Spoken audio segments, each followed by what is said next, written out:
Mario, platícanos un poco de tu formación académica, de dónde eres originario y cómo es que finalmente llegaste aquí. Soy mexicano de Matamoros, Tamaulipas, de la frontera. Nací y crecí allá. Estudié en Matamoros hasta la preparatoria. Fui al Cebetis 135. Después de ahí fui a estudiar a Texas, pero ahí mismo en el área de la frontera, en una ciudad que se llama Brownsville. Una universidad así pequeñita. Y estando ahí yo seguía viviendo en México, entonces literalmente por varios años cruzaba la frontera a diario para venir a estudiar. Estudié informática, computación, y después de ahí obtuve la licenciatura o la ingeniería, dependiendo de cómo le llamen, y salí de la región, me fui más para el norte, como dicen, y fui a estudiar una maestría en la Universidad de Texas en Austin. Estuve por 2 años y medio. Y después de ahí, a través de una pasantía que obtuve como estudiante de maestría aquí en Google, fue que eventualmente pude regresar como empleado de tiempo completo. ¿Qué fue lo que te llevó a querer trabajar aquí? Varias razones. Una, yo creo que la empresa o la cultura de trabajo es muy conocida fuera de Google, ¿no? Es muy sonada. Ha salido en la televisión, en artículos. Entonces esa fue una primera curiosidad, ¿no? De ver cómo era. Yo me acuerdo desde que estaba de hecho en el Cebetis en México, me acuerdo que era cuando Google empezaba a hacer estos programas de verano para que los estudiantes vinieran, y me acuerdo en ese entonces se veía así inalcanzable, tan inalcanzable que yo creo durante la licenciatura me olvidé de ese sueño y no me acordé hasta que llegué a Austin a la maestría y vi que en realidad Google iba a Austin a buscar estudiantes que vinieran a trabajar el verano. Entonces vine y pude ser testigo de lo que Google ofrece, la cultura, cómo tratan a los empleados, la forma de trabajo. Entonces fue lo que eventualmente pude revivir ese sueño, ¿no? Del cual ya me había olvidado. ¿Cuánto tiempo tienes trabajando aquí? Poquito más de un año. Voy como para año y un par de meses. Uh-huh. ¿Alguna vez creíste que podía ser realidad el que tú fueras parte de la nómina de Google? Pues como te dije, yo cuando estaba en la preparatoria, en el Cebetis, tenía ese sueño, pero te digo, me olvidé, o sea, literalmente me olvidé. Creo que me enfoqué mucho en la licenciatura. Yo trabajaba ahí con un profesor, le ayudaba como asistente ahí, andar ahí. Trabajamos en lo que tenía que ver con poner cables para que todas las computadoras de la universidad tuvieran internet. Entonces, y duré 5 años en la licenciatura. Entonces en esos 5 años, ahí mismo en la región de Matamoros y Texas, en la frontera. Entonces de alguna forma aprendí muchas cosas, viví muchas otras, pero ese sueño de Google literalmente se me olvidó. O sea, no era que se veía inalcanzable o que no me veía en la número, simplemente ya ni me acordaba. Pero al irme a hacer una maestría a una universidad un poco más reconocida y con más influencia externa de compañías, donde el ir a trabajar un verano en una compañía, digamos, grande, era la norma, como que ahí tuve ese déjà vu, como dicen, yo me acordé que en aquellos tiempos yo quería venir y ahora se ve un poquito más palpable, y postulé y me aceptaron, y así fue como revivió. Entonces yo creo que al estar ya en la maestría, sí ya se veía más alcanzable. No tan fácil, pero mucho más alcanzable que en los tiempos de la preparatoria. ¿Qué es lo mejor de trabajar aquí? Hay muchas cosas. Yo siempre que hablo así con amigos y me preguntan, oye, ¿cómo es Google y demás? Uso por ahí, les digo, suceden 2 cosas al final del día por lo general. La primera es, llego a casa con una sobredosis de información, y la segunda, casi siempre siento como que tuve un orgasmo intelectual durante el día. ¿Sí? Entonces es una combinación muy rara, ¿no? Esa parte del placer de trabajar es muy interesante y se da por el tipo de personas con el que trabajas. Hay una cultura muy interesante que propicia mucho la colaboración, no se enfoca tanto al ego de las personas y demás. Entonces crea como una magia en trabajar, ¿no? Es donde viene ese placer. Pero al mismo tiempo, Google de alguna forma refleja, es un microcosmos de la internet. O sea, así como en la internet uno se encuentra de todo, así como, no sé si te ha pasado a veces que estás en el internet por horas y ves muchas cosas, como que la cabeza se satura. Bueno, Google de alguna forma, al ser una empresa enfocar Internet, representa un poquito de eso. Entonces, tenemos, digamos, como un pequeño Internet, y a lo que me refiero es, hay muchas cosas dentro de la compañía que suceden, proyectos, cosas. Entonces, si uno no dosifica esa entrada de información, pues por ahí llega uno a casa al final del día y dices, wow, realmente me quiero vomitar de tanta información, pero si uno lo digiere bien, eso es muy interesante lo que sucede. ¿Cómo trabajas en Google? ¿Tienen proyectos? ¿Tienes un jefe? ¿Cómo trabajas tú? En general, sí tenemos proyectos y tenemos jefes, pero de alguna forma lo que he escuchado, este es mi primer trabajo después de la universidad. O sea, no he trabajado en otra empresa entrando en la nómina de tiempo completo. He hecho pasantías en otros lugares. Entonces, en ese sentido, mis puntos de comparación más es preguntándole a mis compañeros de cómo es en otros lugares y demás. Entonces, lo que yo he visto y ellos me han comentado es que la organización es horizontal. Entonces, en ese sentido, en cuanto a la relación trabajador-jefe, es muy atípica. Por ejemplo, yo tengo un jefe al que me reporto con él periódicamente, pero al día a día casi yo soy el que decido lo que tengo que hacer. Soy como un mini empresario, digamos, de mi propia empresa dentro de Google. Entonces, en ese sentido hay mucha libertad y te dan mucha confianza, porque esperan que al final des resultados si te dan esa confianza y esa libertad. Entonces, en ese sentido es cómo funciona. Ahora, la segunda parte de proyectos, sí, o sea, todos formamos parte de un equipo y ese equipo tiene un área muy específica de enfoque. Sí, por ejemplo, hay gente que se va a educar más a búsqueda, gente más al correo electrónico, a los mapas. En mi caso, yo trabajo por un equipo de infraestructura, o sea, no tenemos ningún producto que la gente vea. Estamos como los que trabajamos con la tramoya ahí detrás del escenario, pero aún así tenemos un área de enfoque. De acuerdo. ¿Tienes tú un horario de entrada o de salida? No, yo creo que más o menos la gente, dependiendo, o sea, varía por grupo y cada grupo como que trata de crear su propia cultura. En general el horario es muy flexible, pero sí hay ciertas horas del día que se espera que estés en la oficina, ¿no?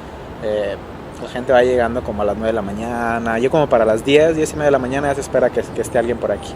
Entonces, esa hora es cuando ya es muy probable que te encuentres casi a todos. Y así al final del día 4, 5, 6, 7, 8 la gente se va yendo. Por ahí una vez escuché que como ingeniero en Google, en realidad tú puedes venir a la hora que quieres. El único tiempo en el que tienes que estar es cuando hay una junta de equipo, de grupo, con alguien. Pero de ahí en fuera no hay una regla. Yo a veces trabajo desde casa, es muy común. Por ejemplo, un día si dices tú, no, pues no quiero ir a la oficina, me quiero enfocar más aquí porque hay muchas distracciones o algo, te puedes quedar. He trabajado desde otras oficinas en otras ciudades. Entonces, en ese sentido, es un balance. La mayoría de la gente viene todos los días, pero en ese sentido no hay reglas. Yo creo que se basa más en resultados. Y mientras de esos resultados, yo creo que la forma en que tú los ejecutas, tú sabes mejor cuál es esa forma. Oye, Mario, ¿y cómo es Google como patrón, como decimos en México? ¿Cómo los trata? Pues yo creo que era una palabra muy bien, muy bien. Yo creo que mejor de lo que me esperaba. ¿Los cuida? Sí, yo creo que uno de los enfoques que Google tiene es que se preocupa mucho de que sus empleados estén contentos o satisfechos. Y no me refiero nada más a que estén felices y demás, sino de que cualquiera que sea el motivo de alguien para echarle ganas, que ese motivo sea satisfecho. Por ejemplo, si alguien viene y dice, bueno, yo estoy contento si lo que hago siento que importa, o yo estoy contento si lo que hago siento que es visible, o yo estoy contento si lo que hago siento que me reta intelectualmente. Entonces, me imagino que cada persona tiene diferentes motivos por los cuales está contento. A lo mejor alguien más dice, yo estoy contento si no tengo que preocuparme, por ejemplo, de tener que prepararme la comida, ¿no? O sea, si eres alguien muy enfocado, ¿no?, a la tecnología y estás programando detrás del ordenador muchas horas, probablemente lo que quieres menos es ir a cocinar una sopa, ¿no?, en microondas. Entonces, en ese sentido, Google dice, bueno,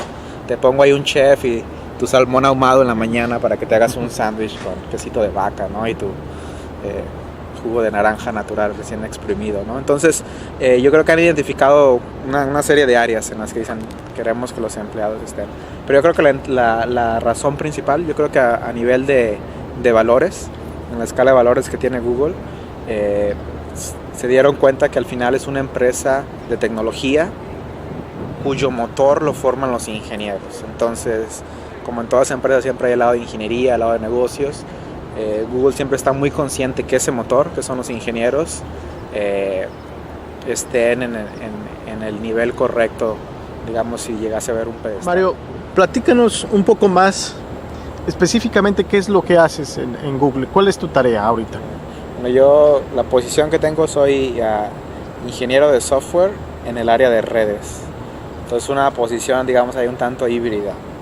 Te voy a dar primero un poquito de contexto de cómo está dividida la compañía y luego dónde entramos nosotros.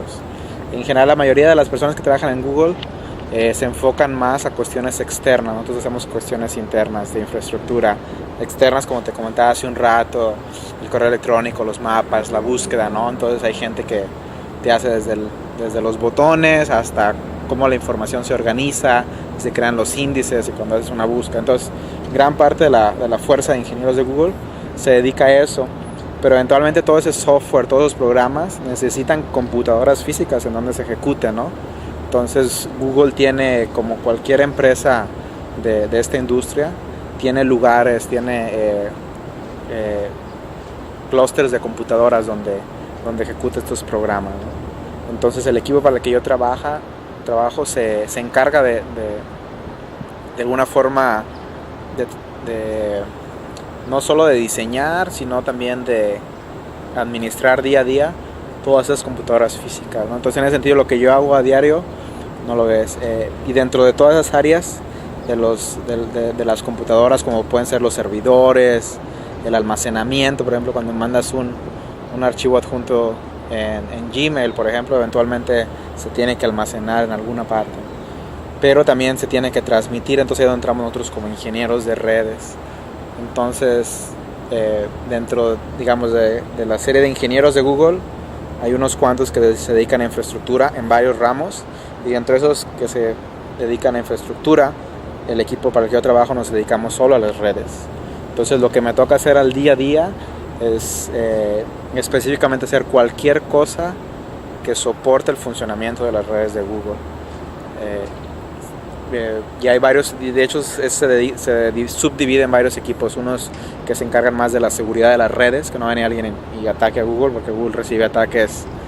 Ahorita mientras estamos hablando, yo creo que hay muchos ataques que Google está recibiendo y que se están ahí previniendo. Entonces hay un equipo de seguridad de redes, hay otro equipo de operación de redes, hay otro equipo de diseño de redes. Entonces dentro de ese, el equipo por el que yo trabajo es el diseño de las redes. ¿Cuántos trabajan ahí en ese equipo que tú estás? Varía. Yo creo que, bueno, en proporción somos 20,000 empleados. De esos 20,000, no todos son ingenieros. El número exacto no lo tengo, pero lo que sí sé es que es un número muy pequeñito, es una fracción. Porque al final de cuentas, Google tampoco es una empresa de redes. Entonces, es una empresa de tecnología basada en Internet, y por eso la mayoría estamos ahí. De acuerdo. Mario, ¿hasta dónde quieres llegar en Google? ¿Cómo te ves tú en unos años? Es una pregunta interesante. Hace un año no sabía, yo llegué hace un año, yo trabajé antes para una organización sin fines de lucro, una ONG. Trabajé en un programa ahí de verano que tenía que ver más con consultoría en tecnología y demás, no es el trato con la gente más que estar como programador. Y cuando llegué a Google llegué así con un poco de escepticismo, decir, no voy a estar todo el día sentado en la computadora y detrás, y no, lo mío es como más así, más glamoroso, ¿no? De hablar con la gente, de hacer tratos, de negocios, de usar la tecnología para el bien común y demás. Y llevo aquí, como te comentaba, un poquito más de un año. Entonces en este año he aprendido que no importa qué tan diferente se considere uno mismo, decir, no, es que yo no soy el programador clásico, yo no soy el que estoy detrás de la computadora. Llegué y me di cuenta que todo el mundo aquí es así, o sea, nadie es el programador clásico, o sea, sí los hay.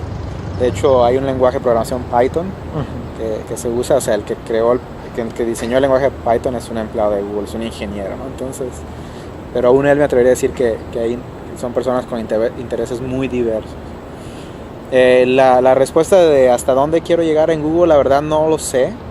Lo que sí sé es que me falta comerle mucho todavía al pastel. Siento que nada más le he dado una probadita, que me queda mucho que comer y que la empresa fomenta mucho que el empleado explore diferentes caminos durante, digamos, su carrera, ¿no? Y ahorita estoy como ingeniero de redes, como te comentaba, pero eso no dice que mañana me cambie a otra área dentro de ingeniería, que hay muchísimas, o inclusive en una cuestión más híbrida entre, no sé, negocios e ingeniería y demás. Entonces, en ese sentido, siento que aún no he visitado toda la dulcería, ¿no? Hay muchos dulces que probar. Lo que sí tengo esa corazonada que echándole ganas y de alguna forma haciendo lo que hasta ahorita ha funcionado, ¿no? De comunicar, por ejemplo, con tu supervisor, con tu jefe, con tus colegas y demás. O sea, de alguna forma tratar de ser tú mismo. O sea, por ejemplo, yo vine aquí como estudiante en una pasantía. Entonces, cuando vine, yo les dije así claramente, yo la verdad tengo muchos intereses más allá de programar, ¿no? Entonces, el tratar de ser transparente. Y una vez hablé con mi supervisor, me dijo, Mario, no hay problema, o sea, sé tú mismo y llegarás un poquito más lejos de que si no lo eres. Entonces, no sé, espero que no sé si en un futuro haya otra entrevista y me preguntas, tengo una respuesta más concreta, pero yo creo que como sabio ahorita queda mucho todavía por recorrer, por explorar, por conocer, tal vez por echar a perder un poquito y aprender sobre la marcha, ¿no? Es algo también que se fomenta mucho, que no tiene que ser perfecto tampoco. Muy bien, Mario. Desde tu punto de vista, y ya para empezar a hablar un poquito más acerca de lo que es Google como empresa, Ajá. como compañía, desde tu punto de vista, ¿qué se necesita para que más jóvenes mexicanos Ajá. estén trabajando en Google? ¿Tú sabes cuántos jóvenes mexicanos trabajan en Google hoy en día? Poquitísimos. Es un número muy pequeño, demasiado. Limitado. Muy limitado, sí. Entonces mi pregunta serían dos. Si caben todos en un salón. Ajá. Yo creo que la respuesta corta es que es una respuesta compleja, en el sentido, yo creo que no es así de que digas, si haces esto, o sea, no hay ahí una receta mágica.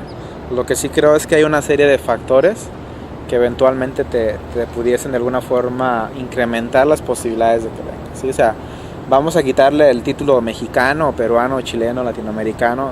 En general, la primera cosa que hay que reconocer es que Google es una empresa muy competitiva. Entonces, independientemente de dónde vengas, no es fácil entrar, ¿no?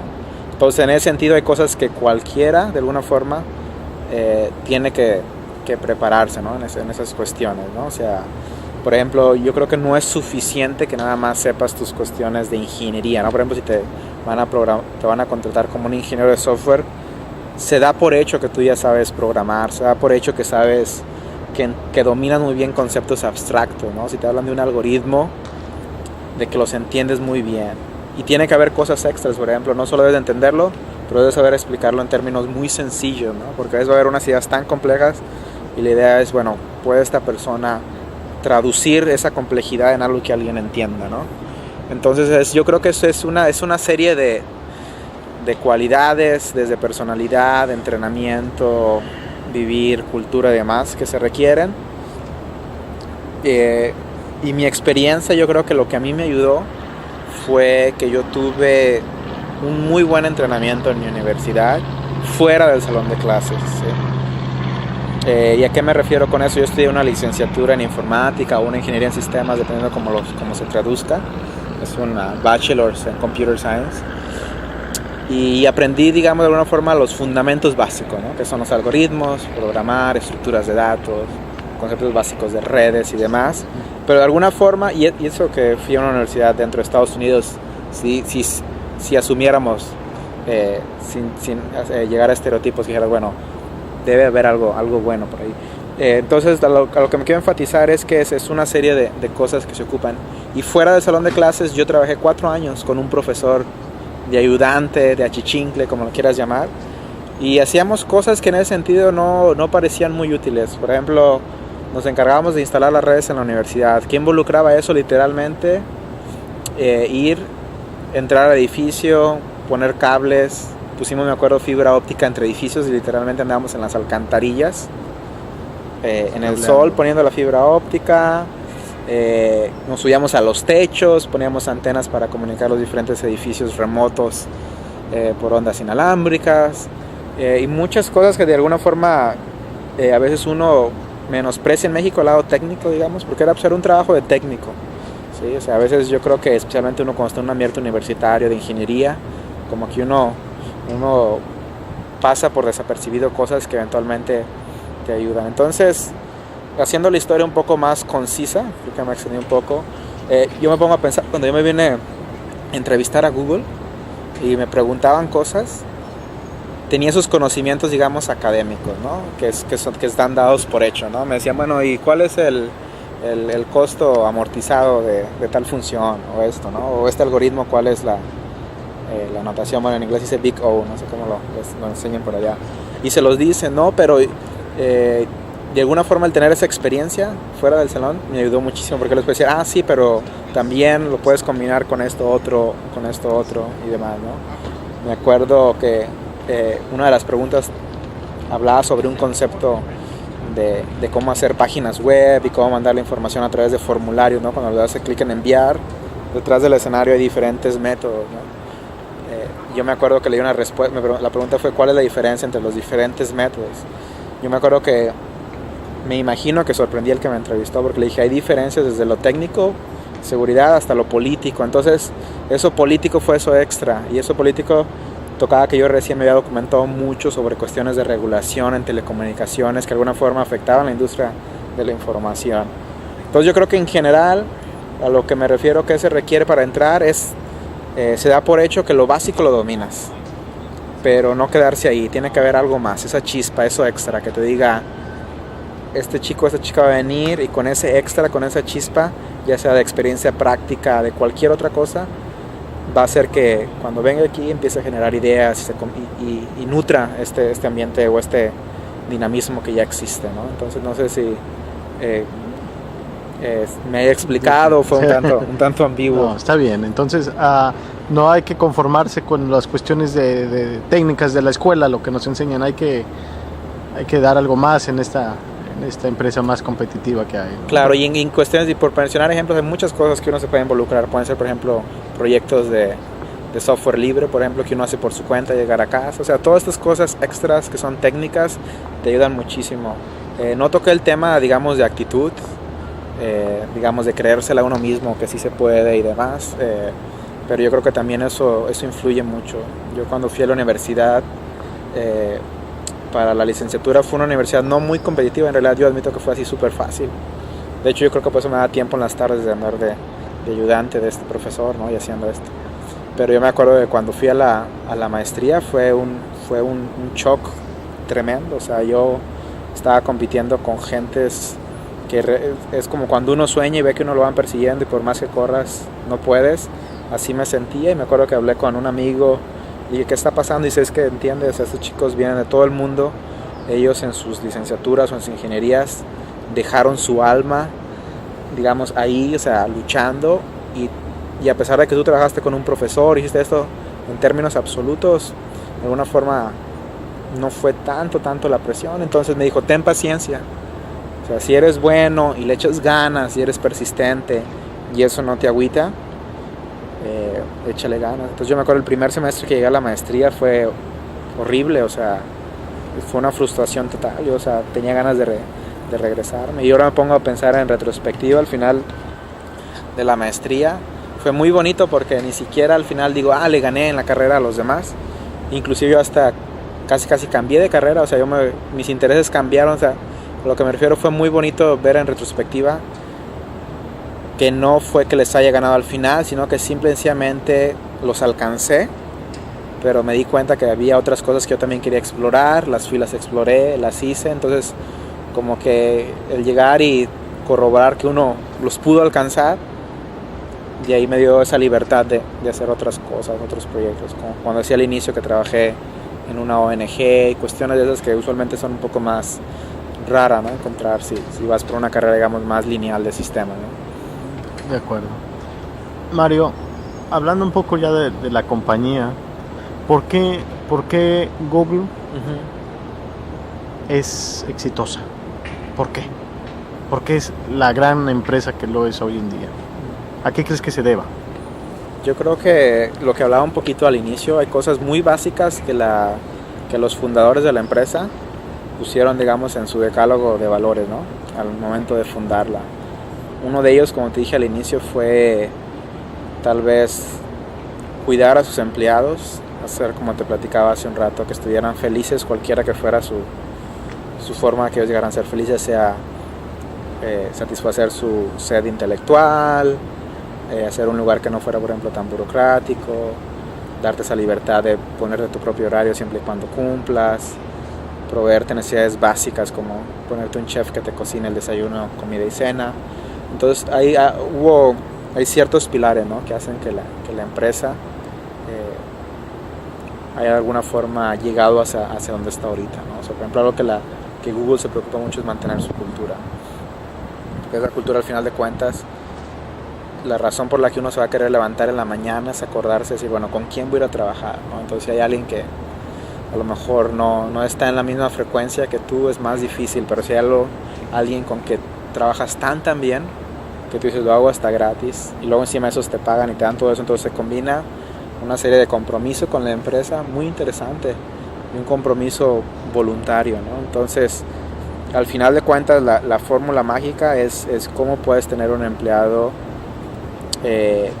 satisfecho con lo que hace, de tal forma que ella esté dispuesto a dar más de lo que lo piden sin que se lo tengas que dar, y que aún así les das esa libertad, ¿no? Como en las cuestiones de horarios, ¿no? Entonces yo creo que hay muchas cosas, yo creo que no pudiéramos tocar en todas, pero yo creo que a manera de dar una respuesta general, el secreto, digamos, si hubiese alguno, fue que esta serie de valores fueron muy claros, muy visionarios y unos un tanto radicales, ¿no? O sea, cuestiones como esto de las prestaciones que te dan, como los masajes, la comida, el transporte y demás, fueron de una forma radicales en su tiempo, ¿no? Pero que apuntan al valor de decir, bueno, ¿quién es nuestro inventario más valioso de la empresa, ¿no? Pero es el recurso humano, y dentro de ellos, ¿quién es? Bueno, en particular los ingenieros, porque son el motor.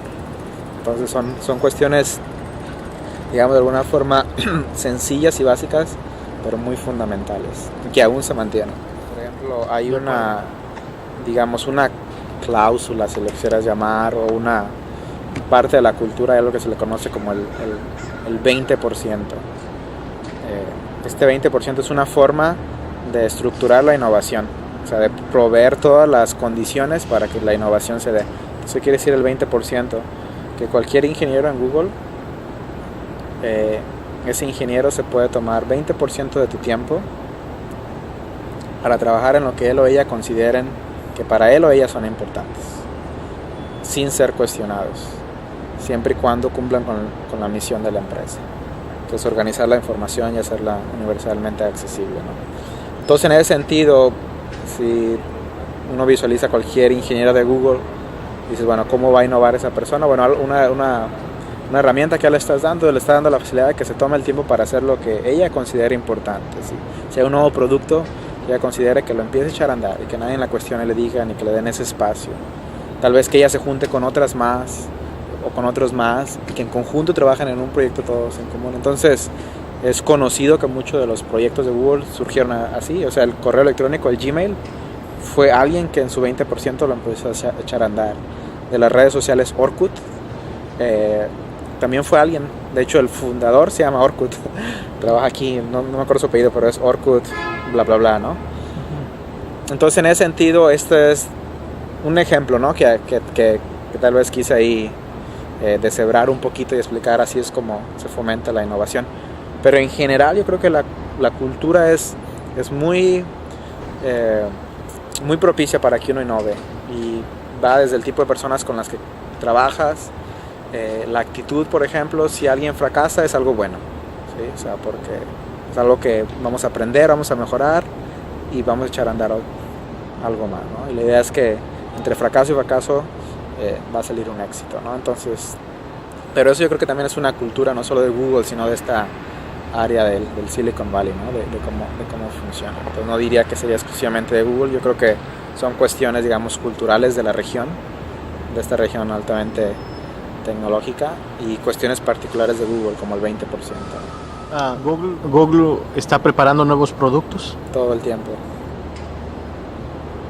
Siempre. Siempre. siempre. Y en varios conceptos. En varios conceptos, sí. Hay, por ejemplo, muchos de los productos antes de que se lancen, digamos, de manera oficial. Hay una sección de Google que se llama los laboratorios, los Google Labs, entonces uno le pone labs.google.com. Hay muchos productos que primero se ponen para que cierto grupo de gente, los más interesados o los que tengan más interés en probarlos, los usen. Entonces un ejemplo de productos que, digamos, no están aún oficialmente lanzados, pero que allí están, ¿no? Entonces en general este tipo de industria requiere que uno esté innovándose y redefiniéndose y creando todo el tiempo. ¿Nos puedes comentar algunos que están en puerta? Que están en puerta, pues por ejemplo el más, digamos, sonado ahorita es Google Wave. Se dio a conocer en la conferencia de desarrolladores que hubo en San Francisco, ahora este verano. Y de alguna forma este concepto, bueno, muchas personas lo han escrito de manera diferente. Yo creo que en este caso solo puedo dar mi opinión. Es como la siguiente versión del correo electrónico, ¿no? Combina funcionalidades del correo electrónico, de las redes sociales, de chats, de comunicación en tiempo real, de colaboración múltiple, muchas funcionalidades de los documentos de Google en línea y demás. Entonces es un producto que apenas está lanzando. Google ahorita tiene 100,000 invitaciones que se van a dar a través de diferentes medios, pero la idea es como dar el siguiente paso. Mario, pues te agradezco mucho esta oportunidad. Pues muchas gracias.